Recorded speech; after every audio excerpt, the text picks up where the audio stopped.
Meu nome é Bruno, eu sou estudante de licenciatura em inglês pela Universidade Federal do Rio Grande do Sul, no módulo EAD. E a gente está aqui com o Natan, que é professor de inglês também. Te peço para te apresentar então para nós, Natan, e aí a gente Uhum, começa essa entrevista. uhum. Meu nome é Natan, eu sou formado em letras, licenciatura dupla em português e inglês pela URGS e estou atualmente no mestrado, iniciei o mestrado desse semestre em estudos da linguagem, na linha de linguística aplicada, e sou professor no programa de português para estrangeiros da URGS. Então, esse é o meu contexto atualmente, assim.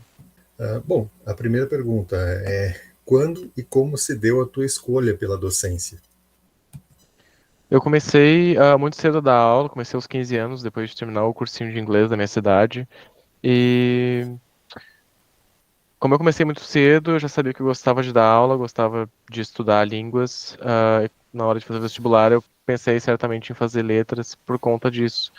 E não me arrependo, assim, gosto muito de dar aula até hoje, gosto muito de estudar línguas até hoje. E o contexto que eu tô principalmente me oportuniza as duas coisas, né? Tanto estar em contato com outras culturas, outras línguas, quanto lecionar. De que maneira tu organiza o teu tempo para o planejamento dos temas relacionados aos conteúdos que vão ser abordados em aula? E tu inclui tecnologias da informação e comunicação, as TICs, no teu planejamento, no teu plano de aula? Uhum.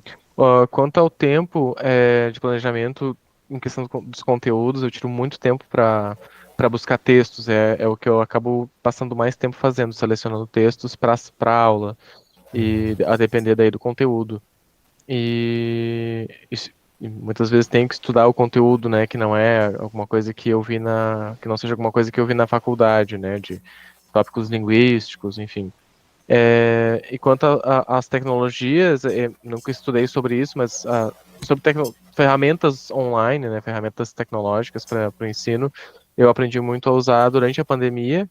Eu dava aula no Centro de Línguas para Fins Acadêmicos, um programa de extensão da URGS também, e fui obrigado a aprender, né, a como usar essas tecnologias para conseguir dar aula EAD. Na tua opinião, quais são os maiores desafios atualmente para transformar o uso da tecnologia de fator de dispersão em uma ferramenta didática e de que forma o estudo pode se tornar mais atrativo e prazeroso no gerenciamento das aulas? Que eu acho que são coisas que estão diretamente relacionadas, né? Sim. A gente sabe que o uso do celular é cada vez mais presente, né?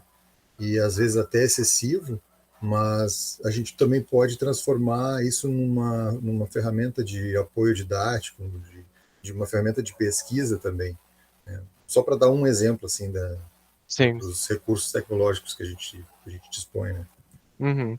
Sim, eu acredito que tudo depende do jeito como o professor vai tratar as atividades a partir disso, né?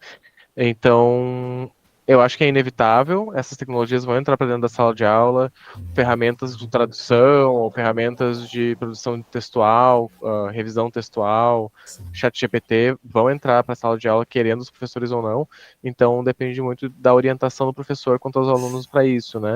Uhum. Ah, ensinar de fato os alunos, né, a usar essas ferramentas de forma consciente, a usar de forma que auxilie em alguma tarefa. E daí aí é o miolo, assim, é o principal da coisa.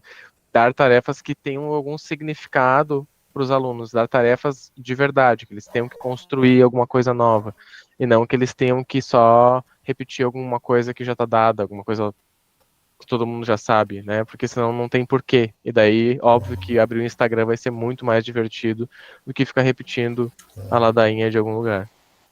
É, provocar a criatividade deles, né, no caso. Uhum, Tornar eles mais proativos e menos reativos às linhas do tempo das redes sociais. No caso, a gente uhum. só vai passando e vai olhando ali. Sim, Acho isso bem se importante a colocar, gente. se colocar como autores, né? Como sujeitos que conversam com os outros textos e Sim. não só que É, repetem texto. porque senão a gente cai naquela dos modelos mais arcaicos, né? Os modelos mais antiquados, que simplesmente o professor era um reprodutor de conteúdo e aprendesse, quem não aprendeu, azar. E não Uhum. é assim, né? A gente precisa interagir, é aprender ensinando e ensinar aprendendo. Uhum. Né? E os Ah, conteúdos. perdão, pode falar. Não, e os conteúdos não serviam para eu fazer coisas no mundo, né? Eram umas coisas assim distantes das práticas sociais nas quais os alunos estão inseridos, né? Claro. É preciso demonstrar a aplicabilidade daquele conteúdo.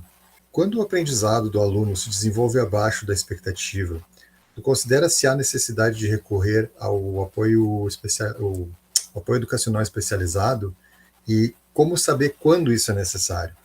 Uhum.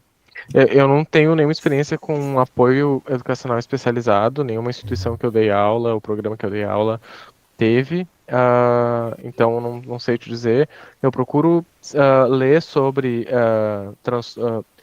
necessidades especiais dos alunos, como o TEA, né, o transtorno de espectro Uhum. autista, e incorporar técnicas que ajudam nesse caso e em outros casos, como né,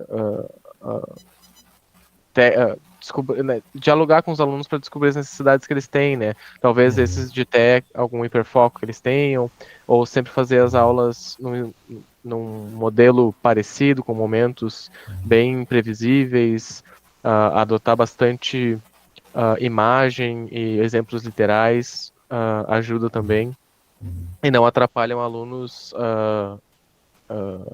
que sejam não sejam neurodivergentes, né? Qual ou quais temáticas tu considera imprescindíveis atualmente para serem abordadas no currículo de formação docente? O que seria fundamental ter para preparar professores para o futuro? Uhum. Uhum. Ah, Falando assim na perspectiva de falta, porque eu percebo que faltou na minha formação, por exemplo, na letras presencial ali da URGS, é mais trabalho com semiótica, porque os documentos formativos, semiótica e interdisciplinaridade, assim, porque a gente vê isso em documentos normativos da educação, DCNEM, RCs, BNCC, e a gente não é instruído sobre como fazer isso, então fica muito Uhum. difícil. Ainda mais porque esses documentos também não colaboram muito no sentido de darem exemplos ou nada do tipo, ou até definições, né? O que é interdisciplinaridade, o que é multimodalidade, o que é semiótica, o que não tem nada, só palavras lá e a gente tem que decifrar, né? Sendo que tem muitas acepções diferentes para essas palavras. Então, eu acho que isso é muito importante na área da linguagens, claro, né? Me Sim. refiro. Porque, enfim, a gente acaba separando tanta coisa do nosso ensino de língua, que na verdade é expressão, e é língua, e a cultura, a linguagem, né? A gente foca tanto na língua X, português, inglês, enfim, e Uhum. acaba esquecendo da linguagem, né? O que subjaz a tudo isso, assim. É interessante. Eu tive uma abordagem da semiótica na licenciatura em filosofia. Né? Eu venho da Legal. filosofia, Uhum. agora eu estou no curso de letras, mas a minha formação anterior é licenciatura em filosofia também. Então, Uhum. mas aí é uma coisa que eu tive, um conteúdo que a gente tem no curso. Né? Então, Sim, nos demais, realmente eu não sabia que não tinha. Acho muito importante, inclusive, sim. a questão da linguagem. A filosofia, aliás, aborda vários temas, né? Na questão da filosofia da linguagem também eu tive. Foi uma área que me interessou bastante.